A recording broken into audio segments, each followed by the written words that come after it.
Hello, teachers. Welcome. I'm Carolyn, your host, and welcome to Weekly Minis, your bite-sized workshop on the hottest acro topics. You can reference all of our previous weekly minis and more amazing content on the Acrobatic Arts channel on YouTube. If you have any questions while we're in this presentation, please drop them in the comments and we'll do our best to get those answered for you. And if you know someone who should hear about today's topic, be a friend and tag them on this post right now and let them know we're here. Today, we present a replay of a popular weekly mini workshop featuring Master Teacher Jemma Harris. This workshop on cardio warm-up for acro was a hit, and whether you missed the original broadcast or you're ready to revisit this fantastic tutorial, be sure to stay with us and take your acro class warm-up to the next level. Jemma is a dancer, teacher, and choreographer with a passion for acrobatic arts and aerial arts.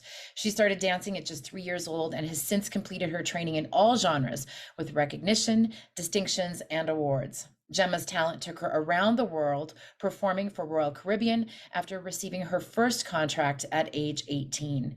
Now, as a course conductor and examiner for acrobatic arts and aerial arts, Jemma shares her knowledge and techniques to create well-rounded and technically strong dancers. So without further ado, let's cue up this presentation and welcome Jemma. Thank you. I am so excited to be presenting this topic today. As everyone who has certified in Module 1 with acrobatic arts knows, cardio builds stamina and warms up the body, two extremely important elements when jumping into an acro class. A cardio warm-up can also be used to introduce terminology, enforce muscle memory, and set the tone of the lesson. Today, I'm going to take you through a number of cardio warm-ups I use in my classes for juniors, intermediates, and seniors. Depending on the length of your lesson and what your goals are for your lesson, your cardio warm-up can be extremely simple or it can involve a few elements. One of my absolute go-to favorites is Acrobatic Arts Cardio Time. You can find this on all streaming platforms with multiple versions and lengths on YouTube. This is a warm-up you can use for any level and without any equipment. For my juniors, I like to keep a consistent class structure. Younger students like routine. They like to know what is happening and when it's happening. Staying consistent helps the teacher to establish expectations and the student to achieve goals and understand these expectations. It also provides a safe space for new students and allows students to transition into class without hesitation. Starting with game-based cardio options helps to provide a fun environment, but I do always encourage a quieter classroom to begin. Following a cardio time, I like to do head, shoulders, knees, and toes in a plank and hollow position. So dancers, if you'd like to come out. There are so many versions of this song, and I will warn you, some are faster than others, but this is essentially shoulder touches in a fun way. When we get to the eyes and ears part, the students roll over into a hollow. If they're feeling up to it, they can even add a V-snap. So my demonstrators are going to show you one round of this with some music.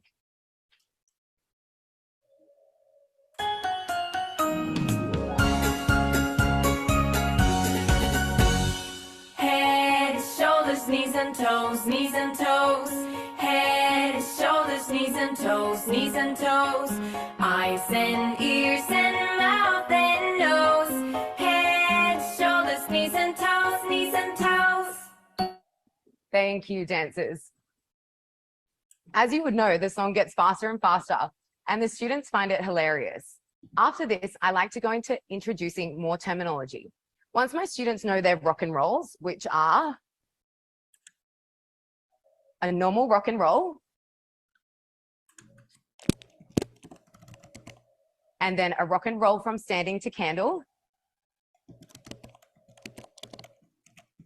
and then a rock and roll starting with a tuck jump. So tuck jump and rock and roll, and then a backwards roll preparation, and a straddle roll preparation,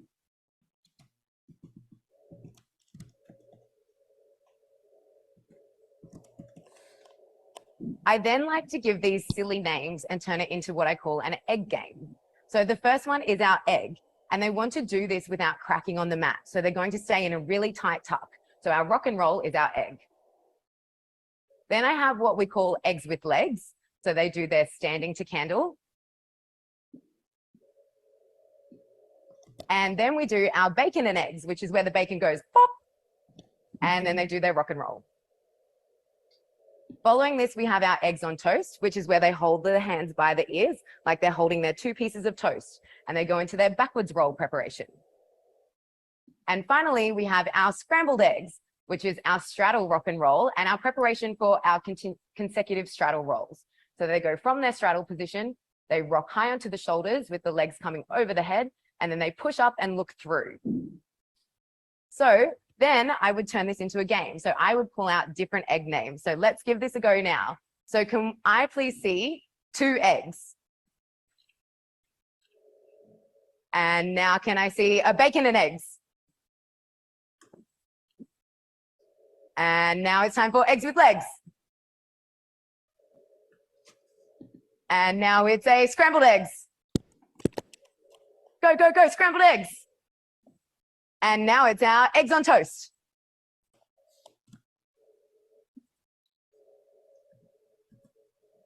Thank you, dancers.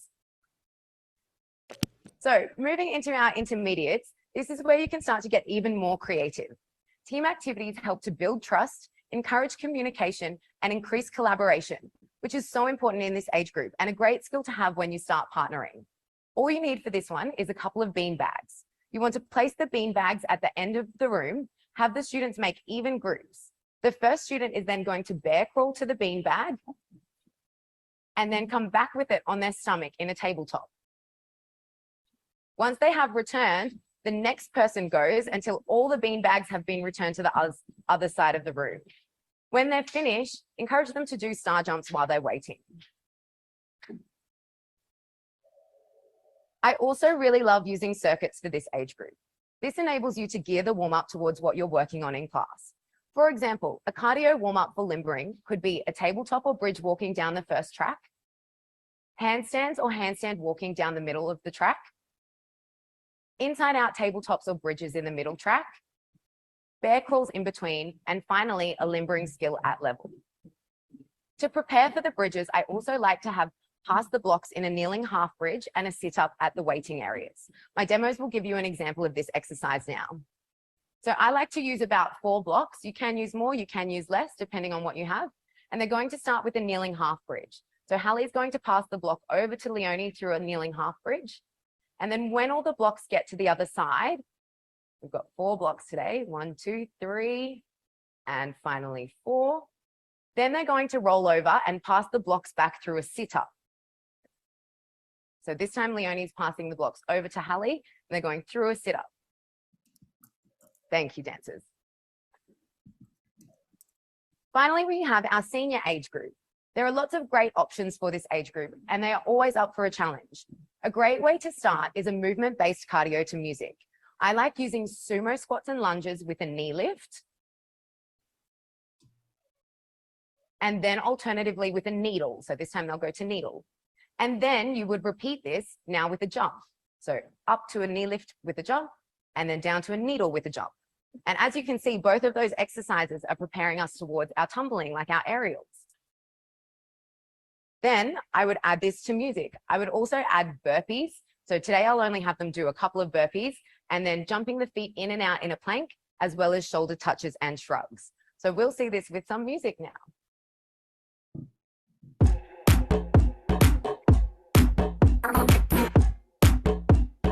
Ready, here we go. And squat, lunge, lift, and the other side. Squat, lunge, lift. Now let's add the needle. Squat, lunge, needle. And squat, lunge, needle. Add the jump to the knee lift. Squat, lunge, knee lift, and jump. And squat, lunge, knee lift, and jump. And add the jump to the needle. Needle and jump. Nice work. Okay, now we're going into our burpees. 2 burpees, up and out, and up and out, and feet out, in, out, in, out, in. Ready for shoulder touch. 1 and 2 and 3 and 4 and up, down and up, down and up, down and up, down and up. So that was just a very quick cardio warm up with some music, but of course you could add on to that or do more repetitions. A game option for this level is the plank game. So for this one, you're going to start with all students in a plank. They're then going to lower through a push-up and roll back to plank. The end person then does high knees over the other students all the way to the end to join back in plank. If you do this in 2 teams, you can make it a fun team challenge. So off you go, dancers. And go, go, go, go, go. And the next person, ready, roll. And off you go, go, go, go, go, go. And all the way to the end. Thank you, dancers. Another game that I really love is the handstand game in a circle. This is where every student finds a partner. One partner will do the handstand and the other partner holds and runs. All students would start in a circle, and when the leader says go, the holding person has to run around to grab the next person before they come down. If they do come down, that team is out. But there is no chance to close the circle as the center students are in a handstand. So as you can imagine, as people start dropping out, if you start with a really big circle, the space in between where they have to run is going to get bigger, and the amount of time they have to hold the handstand for is going to get longer. So we're going to see this one. I only have 4 demos today, but they will do their best. So inside students, go up into your handstand for me. Okay, are we ready? 3, 2, 1, and go. That's it, you got them. And again, 3, 2, 1, and go. Thank you, dancers. So as you can imagine, that's a really fun one, and they absolutely love this one. They use lots of cheering and really encourage this because it's helping them to breathe. So thank you so much for having me today. I hope I've given you some exciting new inspiration for your cardio warm-ups. Oh, Jemma, those are the gift that keeps on giving. We get lots of requests for games and the interactive activities that build their cardio and their strength, and as you said, progress into the skills and drills that they're working on in their class. I love that there's smiles and there's fun, and you also talked about something which is really fundamental, and I know it's important at your studio. It's just that team building aspect that comes in early on, right? Absolutely. Absolutely. Yeah. There's so many great tips and ideas for people that they can build on from every level and progress from and to. So thank you so much for that. Is there anything that you missed saying that you wanted to add or that we should know? That was everything. Just make sure you do your cardio. It's very important. Well, there you have it. Amazing. I'm so glad we were able to bring that back to you. So thank you, teachers, so much for being here. Now, if you're interested in improving your current class planning, more tips and ideas for class, getting started with the fundamentals, safe progressions, and incorporating acro dance at your studio, you can visit acrobaticarts.com to explore opportunities such as our Module 1 teacher training. Now, if you're certified already, make sure you're using all the options available to you and level up. Our North America tour is coming, and of course we're adding courses globally every day. Thank you so much, Jemma. Thank you, teachers. Join us again next week. Bye.